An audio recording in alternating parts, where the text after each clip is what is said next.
Hey everyone, welcome to another great episode of Cloud Stream. Siddhesh Girdhari, host from the VMware multi-cloud team. And I'm really excited today because we've got someone with a couple decades of experience, someone I had the benefit of working with directly, and someone that's probably seen more boardrooms than I think a lot of our viewers probably may have been in. But no further ado, Russ West, if you'll please introduce yourself and give our viewers a little bit of background.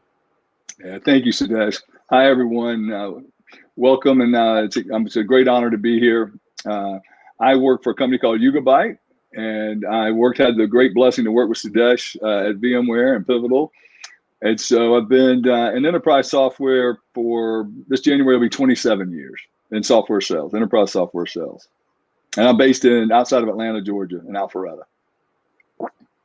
Nice. Now, Russ, when we started talking, I really thought what would be great was, a discussion about, being sort of more strategic in enterprise technology. And, I think you started your career with a kind of a start in not a tech area, right? You came out of college and you're like, hey, gotta find a job.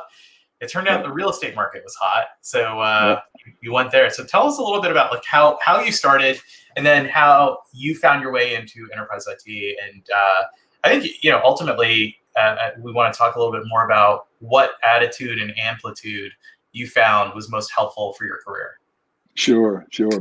Well, first of all, I tell people I'm the least technical person in the technology industry, but I was an economics major coming out of college. So I actually became a loan officer in the mortgage business, which was a nice fit because you had to follow the market to see what drove interest rates up and down. And I'm a numbers guy, so I love that piece of it. But as I went, and it was 100% commission, cold call selling. So it was great training. It was great training ground for sales, but 100% commission really is not something, can give you a lot of stress too. But it was good. I enjoyed it greatly. But over time, I was in that business for about 8 years, and I reached a point at about 30 years old where it just something wasn't clicking. I'm thinking, man, I just can't see myself doing this for the rest of my career. And a good friend who was in enterprise software business said, Russ, you should look at enterprise software. And I said, well, why? What do you mean? He goes, well, I think he said, the mortgage business is such a transactional sell. And he goes, it seems like your strengths and what you like to do is more towards strategic selling. Yeah. And he said, enterprise software, they're longer sales cycles, but it's really a trust-based sell. And I just think it would go more to your strengths. And so he actually said, and he taught me something that I mentor a lot of young men and a lot of young folks. Yeah. And so now I use this, what he taught me, man, I'm 26, 27 years ago. And it was, he goes, Russ, really make sure you know your strengths, your weaknesses, and your likes and dislikes. Know them very well. And he said, your strengths and weaknesses will change a little over time, but not much. Okay. And he said, really find places that play to your strengths. He goes, but your likes and dislikes will change over time based on seasons of life. Like when I was young, I loved to travel. Then when I had kids, I didn't like traveling anymore. Yeah. Right? Yeah. So, but he said, really get good at knowing those so you can map your career and your jobs to your strengths, weaknesses, likes, and dislikes. And so when I went through, so he had me go through some assessments at that time. And the best one I've gone through a ton of them. The best one I've ever been through was called the Harrison assessment. Okay. And it really measures your eligibility for a job or career and your suitability, right? Something Nice. you're good at, but also something you would like doing. And so very in depth. And and it was funny. And so I did that, and it helped me say you need to be more in a strategic selling type model. And so I made the switch careers and almost 27 years ago to enterprise software sales. Nice. So when you say strategic selling, so like this is always I think it's like a choose your own adventure definition, because it's like when the people are like, yeah, I'm in the cloud, and you're like, oh, so you're running cloud native services, and they're like, no, I just back up my iPhotos. And you're like, okay, yeah. all right, that's a different, definition. Yeah. So I think from a strategic, that's a great point, Sudesh, and a great question. So what I mean by strategic selling is you're selling something that's a big ticket item. Okay. That your prospect or customer is going to use it in a way that's mission critical to their business. Yeah. Right. So it's usually a very large price tag, probably 7 figures or more, up to 8 figures. And so so you're selling, you're going to have to sell, as I say, you have to sell all over the place. You obviously have to sell high if you're going to sell these kind of things, but you also have to get their teams on board all the way down and across different stakeholders, depending on what you're selling. So when I say strategic, I mean something that's a high price tag that they're going to use in a mission critical way. So it usually is a longer sales cycle. Yeah, because there's more decision makers, there's more steps for the organization to consider. And, I've always thought that one of the bigger challenges with strategic sales is that it's actually a cultural change for a lot of organizations. Yes, an organization buys SAP, as an example, but successful implementations, that's not every one of them, right? Like that's a lot harder because all of a sudden things are being counted that no one ever thought to count before, and essentially changes the way that organizations run. And when you kind of went through and identified that you were going to be sort of focused on larger deals, more strategic selling, and in general, more complex solutions, right? Because they have multi-parts to them. Did you know that that it was going to be a more challenging path than a transactional path? I think a lot of sales team members, they sort of kind of like, well, I could do 100 of those, or I could do 3 of these. And this is a classic, like, if you've been in enterprise sales, it's a classic problem we all have. We're like, well, we got to feed the family, and we also have to make our number, right? Like, what's your perspective there? And it's a great point. One of the things that I learned when I moved from transactional to strategic is, I learned that I had to be patient and persistent, right? Patient and persistent. And it helped me because people buy on trust, right? I mean, and I was going to say, when I was in the transactional mortgage business, I was cold calling all the time, prospecting all the time, right? Yeah. And what I learned when I switched to strategic, and this was really crucial, is I learned that if I would take the time I was investing in prospecting and invest that in networking, the return was exponential compared to prospecting, right? Nice. So I used to, allocate a ton of time for prospecting. Instead, I said, okay, I'm going to take that time, and someone coached me on this. Okay. Because if you're trying to get to a CIO or a COO, CFO of a big corporation, you can cold call all day long, and you might get, but if you get lucky and get them, it's going to be hard to get them. You got a few seconds to convince them to see you or whatever. But if you get introduced to a warm introduction, it's all the difference in the world. So that was a huge mindset. I'm going to talk about several mindset shifts I went through. That was a big one. And as I started investing in networking, when I started investing in the networking and you still do a lot of the tools like research and analyzing things like where could you find people that could introduce you. You want to be knowledgeable. Yeah. Okay. I'll share a little tip that I believe is one of the best tips someone shared with me about selling to the C-suite.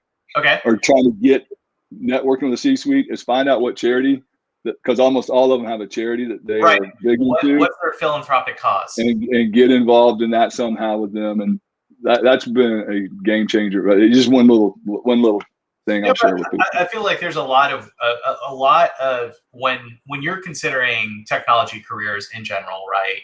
Mm-hmm.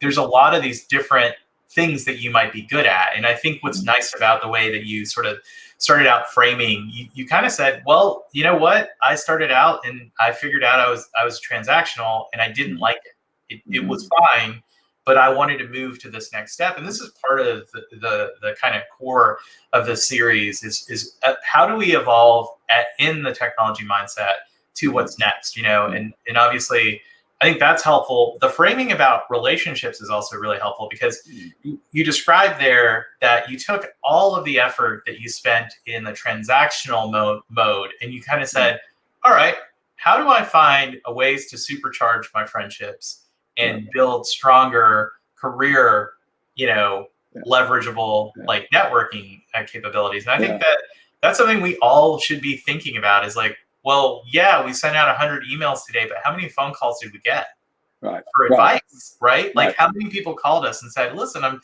dealing with this thing, even if it's something small, like, every once in a while I get a call from mom, hey, I don't know how to log in. All right, let's work on it, right? It's even those things, because you become a resource essentially in your network. Is that how that works? Absolutely. And of course, to be a good networker, you got to be willing to give more than you take. Yeah. Right. So it can't be just reaching out to people and meeting with people, asking something for them. You always got to be willing to give something and add value to them as well. Right. That's how you build your network. And so, as you get into trying to sell strategically to this, especially to the C-suite, I always laugh when I see every job, enterprise sales, software sales profile says you got to be able to sell to C-suite, and most people have no idea how to sell to the C-suite because we treat them as transactions. And as soon as you treat them as a transaction, they sniff you out and you're gone. Yeah, because it's all based on trust and of course value, but value is kind of table stakes, right? Yeah. At the end of the day, they deal with who they trust with, because they know there's always going to be challenges in the technology implementation. Back to your SAP comment, and so they want to know that they're going to buy from a partner that's going to be there when there's a challenge, going to get in the boat and row as hard as they. And most importantly, they want to know you care more about their success, them and their success, than you do your commission check. And you can't fake that. They've been in it too long. They're too smart. And so it takes that. And so, Sudesh, I was fortunate about 24 years ago. So I'd been in software about 3 years, when I got introduced to a guy who today has been my mentor now for that time, for 24 years, been my primary mentor. I have several mentors, but he's my primary. Yeah. And he taught me how to be what I like to call a servant in the workplace, right? And it was, once again, he challenged me on my motivation. He said, Russ, if you're going into the C-suite to sell what you're doing and you're coin operated, you're focused on he goes, you might get some deals. You probably will get some, depending on how good you are at it. He goes, but if your focus is to serve your customer, your prospect, to serve your colleagues, your partners, your bosses, he said, I promise you, it'll be a long process. It's a process, but if you do that, people will want to buy from you. They'll want to do business with you, but your motivation's got to be pure, and it's got to be to make a difference. He taught me to learn to make a difference in their personal, professional lives, and that's my primary focus. Now I've got a quota. I know I got to sell software. I've got a responsibility to meet a quota. So I'm not saying that that's not important. I'm just saying it can't be the primary objective. The primary objective is to make a difference in their personal, professional lives, and then the rest will take care of itself. And he really beat that into me. And it took me a few years to get my mindset completely hardwired. Yeah. But once I did, my career just took off like a rocket ship and was transformed. And I really credit it to that mindset change of being a servant in the workplace, not to just my prospects and customers, but also to colleagues, partners, bosses, everyone. It's a mindset of who we are.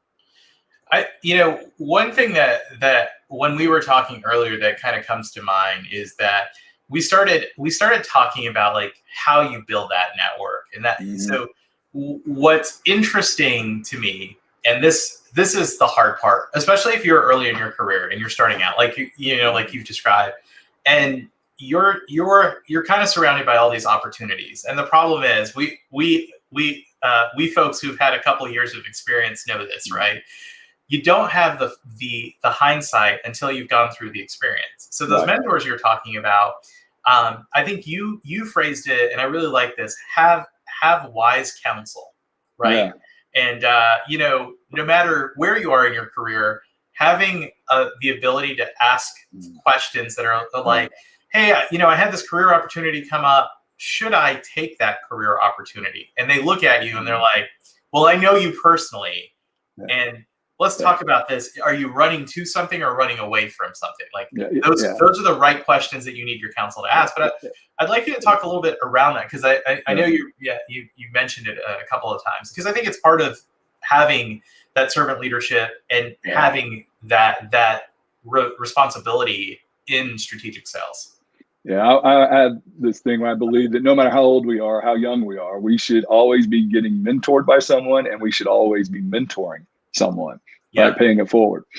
And so, so back when I tell people my first 18 years of my career, I had 13 jobs.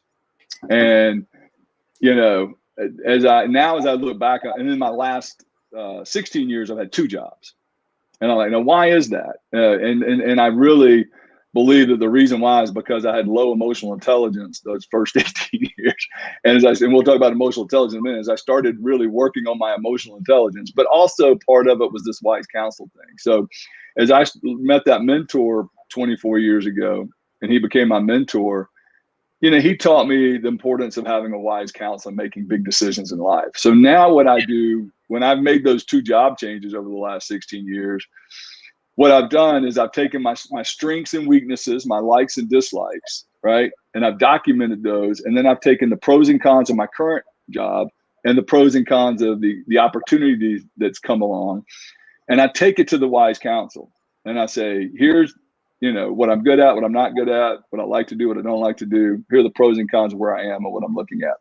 And I try to, and I say, what do you think? And I have this wise counsel now, five people, and 2 of them are mentors, and the other 3 are people that are very close to me. And all 5 of them know me really well. Yeah. And they're in the industry. And so they know the industry well, and they know me well. So I go to them and I say, here are those things. And I try to get to a place, Sudesh, where I'm ambivalent to the outcome, because if I want something, then I'm going to kind of persuade them the way I want to go. And it's hard because, and it's funny, the last 2 times I've done this, they both and I was in great situations where I was both times. Yeah. Very comfortable, very great situation. So it was, and I don't like change. I love predictability. I love comfort, just the way I'm wired. So to change for me was very hard. And all 5 of them individually, because I didn't want them to bias each other, told me I should leave both times. Now, if I wanted to stay, it would have been hard, and so I try to get to the place where I'm going to take the decision. Of course, my wife, she has veto on all of it. She has to be on board with any of the decisions. So the real executive. The real executive, right? Yes. She's the real decision about yourself. Yeah. Same here. But no, why they've helped me so much. And the last time I went through it, all 5 of them made me think of something I had not thought of. All the analysis I did ahead of time so I could give the data to them so they could help me. They still each one of them came up with things I had not thought about. So there's just value in the wise counsel just in that. The perspectives. And there was a good question here. I'll flash it back up on the screen. Sure. This is why I like this format so much. It's just, there's someone here who's moving into a role as commercial sales and marketing manager for, it sounds like a regional IT managed service provider. And they were wondering, I like this, right? They're saying, hey, how do I hit the ground running in solution selling and get to the top decision makers? I think a couple of things that I heard you say, this is kind of a perfect tee up to a summary.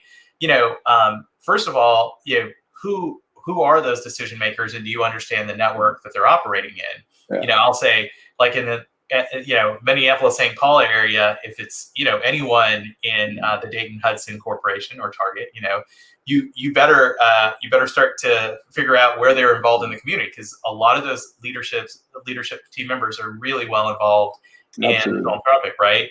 But also understanding where they want to grow. I'll call out Target again. They had an amazing IT user conference this year. in past, you would never have heard of a retailer going out, and I think Home Depot and others are also following suit here. They actually have these user conferences where they're going out and talking about their technology decisions and showing people how they're making those decisions. And I feel like there's a level of influence there. But curious, Russ, what are your thoughts on that?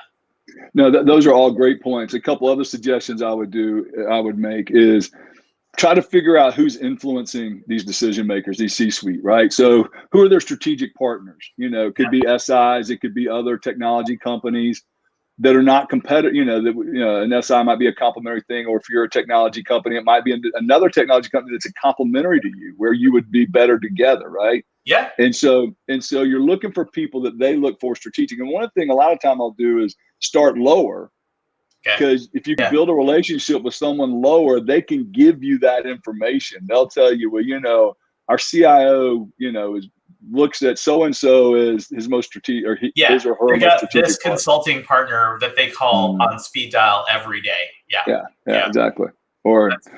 And so that, and then you can go, if you may, it just gives you're expanding this network of trying to reach out and find people that have influence and can introduce you, give you a warm introduction to the C-suite that you're trying to get into. Yeah, I told, especially folks that are starting out, I was like, every conversation should start with the Olympic rings, and that's kind of like you're drawing these Venn diagrams to figure out where are the overlaps in the ecosystem and how many overlaps can I figure out so that I can focus on those core areas and then focus on networking within those core areas, right? And it's always surprised me, in some cases, especially in our industry, you end up calling a cloud service provider and saying, hey, I noticed that you're the center of a lot of these projects. Do you want to chat? And sometimes they'll be like, absolutely, because we're trying to figure out how to be the on-premise provider, or we're figuring out the support nightmare or whatnot. And those are those conversations that I think add value, and they know to call you if you can help them solve that problem. Right. Yeah. So Russ, we talked a little bit about kind of emotional intelligence, knowing when to value opportunities and how to focus on them. And then we talked a little bit about kind of mindset change and servant leadership. And you did get into kind of treating prospects and customers alike, right, as valued parts of your network, and figuring out how do you contribute to their professional and personal lives in a meaningful way, because ultimately that trust builds buying confidence and credibility in your role. There was one other thing that I thought was, kind of cool, because I always ask anyone this, because I feel anyone in tech that's doing the work that we're tasked with doing also has great passions outside of tech. And you talked to me a little bit about like a formal mentoring thing that you do. I'd love to know a little bit more about that, and understand how you got into it, and also you might be a video star on YouTube, I understand. Is that true? Yeah, well, we have my wife and I. So years ago, many years ago, I got blindsided with a divorce request, and that's when I started this journey of understanding what emotional intelligence was, and how it impacted my life. Matter of fact, I'm about to be 57, and I tell people, if there's one thing I could tell my 20-something-year-old self, is I wish I knew how emotional intelligence would impact my life, every area of my life, my job, my career, my marriage, my parenting, friendships.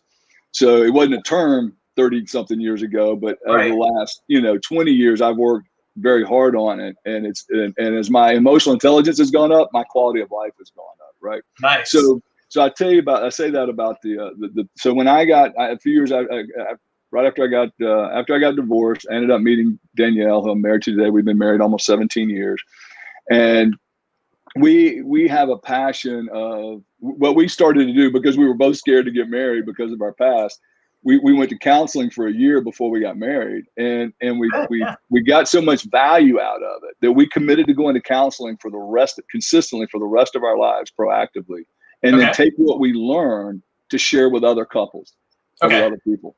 So Yeah. we started a marriage mentoring thing years ago, and we have a website with blogs, and we have a YouTube channel, and we our church last fall, because of COVID, asked us to film an basically the marriage curriculum they teach, asked us to teach it, digitally. They did it over 8 weeks, and they were hoping to get 150 couples to go through it, and they ended up having 2,700 couples go through it.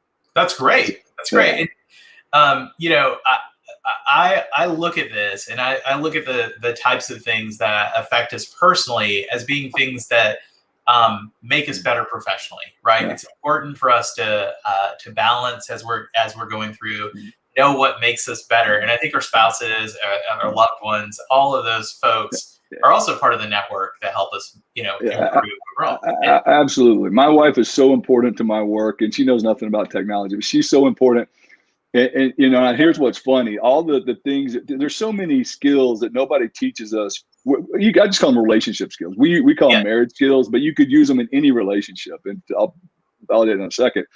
And so there's so many things that we just are never taught that Right. can help us so much, right? So as we started learning these and teaching, but what's great is I use them in work all the time. I mean, it's how to communicate, how to manage conflict, right? And so and you learning these skills helps us in every area of life, not just in our dating or our if we're in a committed relationship or a marriage, not just there, right?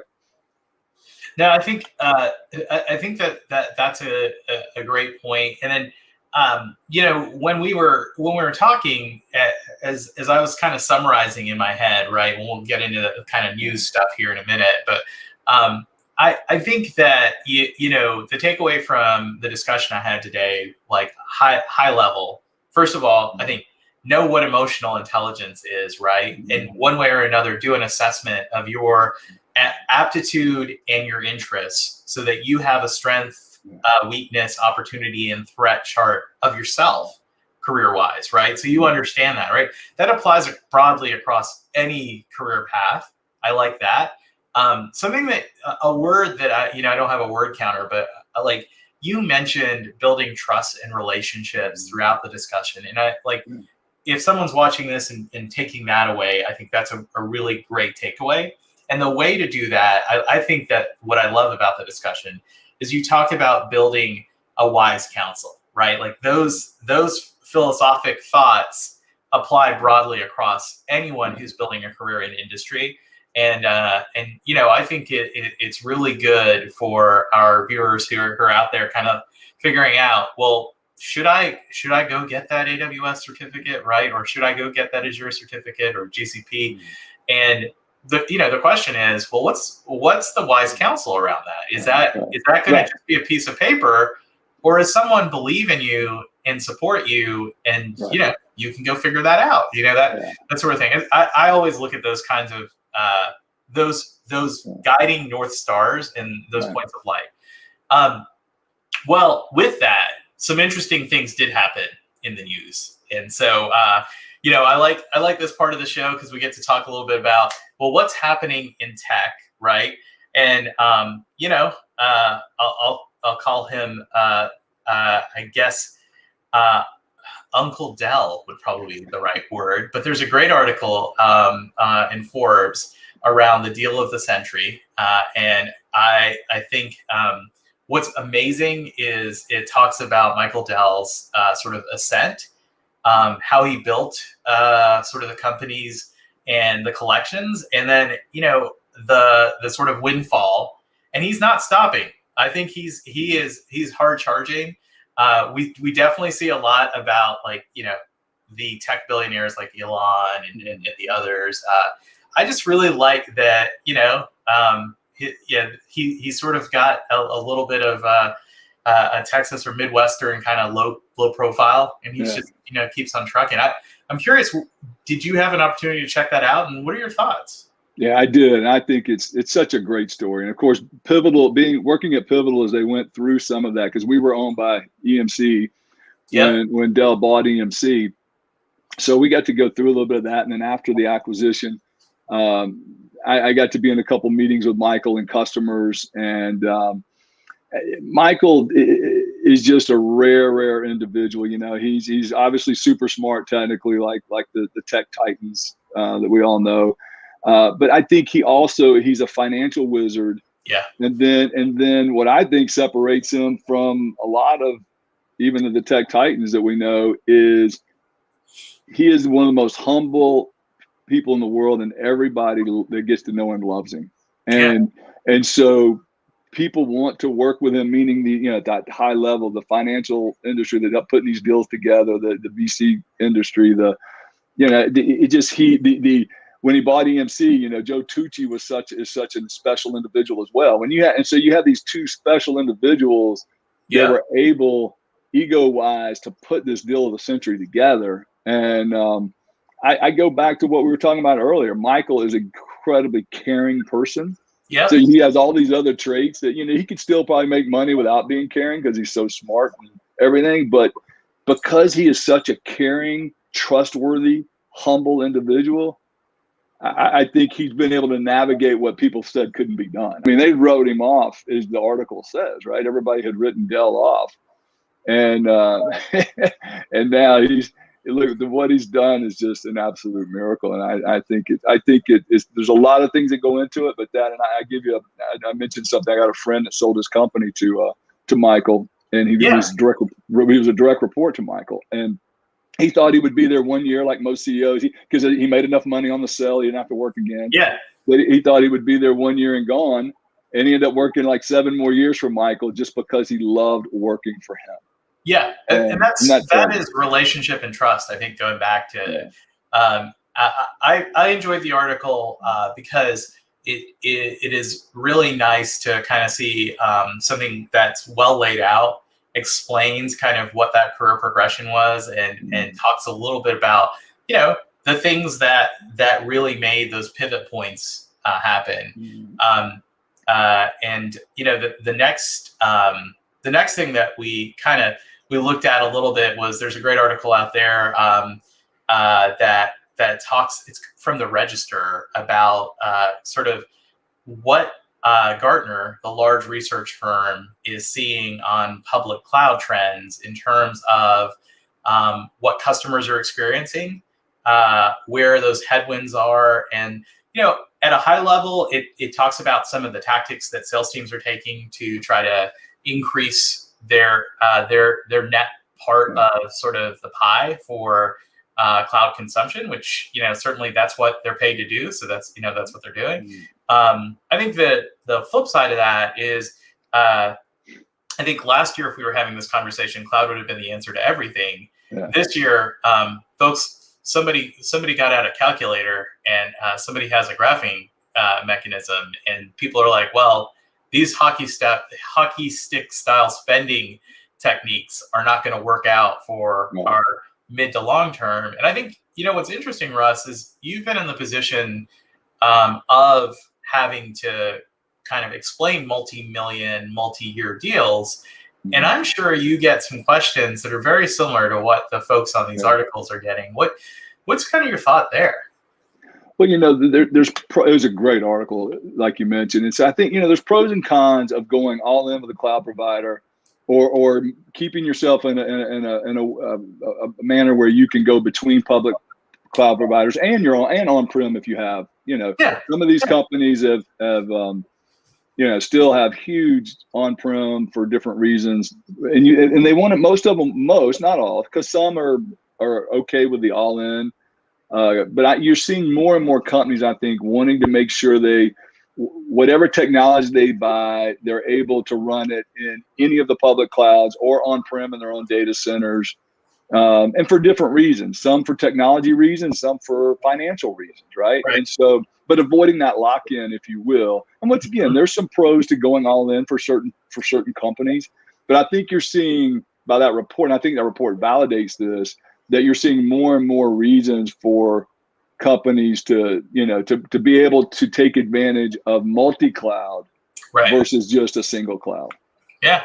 And I echo that feeling. We see it in discussions with our customers at VMware, and we also see it reflected in the options that they want, right? So if you look at the questions we get, they're asking, well, what's sort of the flexibility of where we can position this, and what, how long will that be supported, which is another great Right. one. I know there's, depending on the cloud provider, sometimes they giveth and they taketh.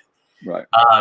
And another thing we're seeing in general, and this is an interesting one, is we're seeing a little bit of fatigue because of the release cycles, right? And so there's an interesting question that starts to kind of come up is, if you're architecting solutions today and tomorrow they release a feature set that reduces the cost of those solutions but increases your cost of labor, what happens there? Great point. There is that as well. Absolutely. Looks like I'm losing my camera a little bit here. So I am going to say we've probably hit the end of our time, Russ, and Yep. It's great talking to you.